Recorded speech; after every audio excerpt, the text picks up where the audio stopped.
কয়লা পিছনে ফোন দেখি কথা কি অবস্থা জ্যাম লেগেছে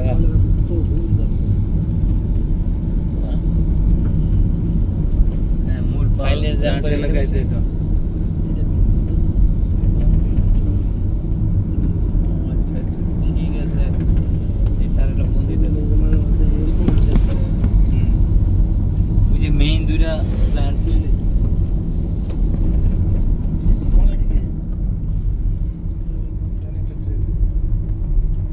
বিশাল কর্মযোগ্য হ্যাঁ বিশাল আসলে বিশাল এইটার ভিতরে মূলত ওই যে রিঅ্যাকশনটা হবে আর বড় বড় যেগুলো ওটার মধ্যে পানি থাকবে ওই যে যেই হিট জেনারেট হবে এটা জাস্ট চুলিটাকে ঠান্ডা করার জন্য রেডিয়েটর টাইপ এই বড় দুটো রেডিয়েটর এই দুটো করছে ইন্ডিয়ান কোম্পানি হ্যাঁ ইন্ডিয়ান ছাড়া কি করবো ওই যে কি পর্বতা নাকি জেনারেটর পাহাড়পুর আর বাকিগুলি লিখে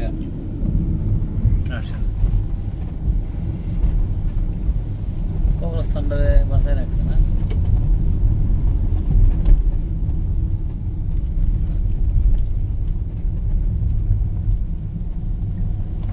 নদীর নাম পদ্মা কয় টাকায় যায় 100 ভাই জানি না তো কয় টাকা ভাড়া যায় জানি না 100 টাকা বা 200 টাকা 200 টাকা করতে না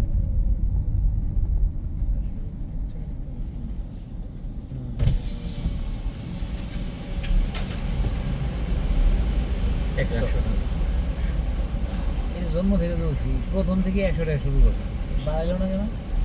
সরকার রাজস্ব নিবে একটু বাড়াইব এটা যদি 100 হয় যমুনাটা 600 কিন্তু পদ্মাটা কেমনে 1500 না 2000 টাকা হয় না এটা 1300 সে তো জাপানে করছে আরো বেশি হয়ে গেছে এই গাড়ির জন্য 1000 টাকা ঠিক আছে তাও তো পদ্মা সেতু মনে হয় বেলায় ঠিক হয়ে যাবে হয়ে যাবে আয় থেকে তাই শুট হয়ে যেতে পারে শুট তো সব জায়গাতে হবে যেইটা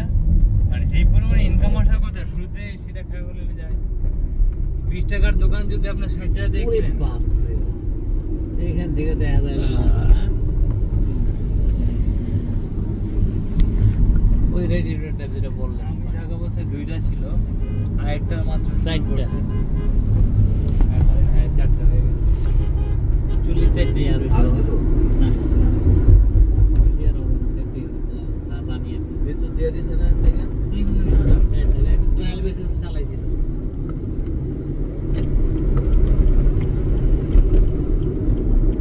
শান্তভাবে স্যার ফ্যান বেশি পাওয়ার বেশি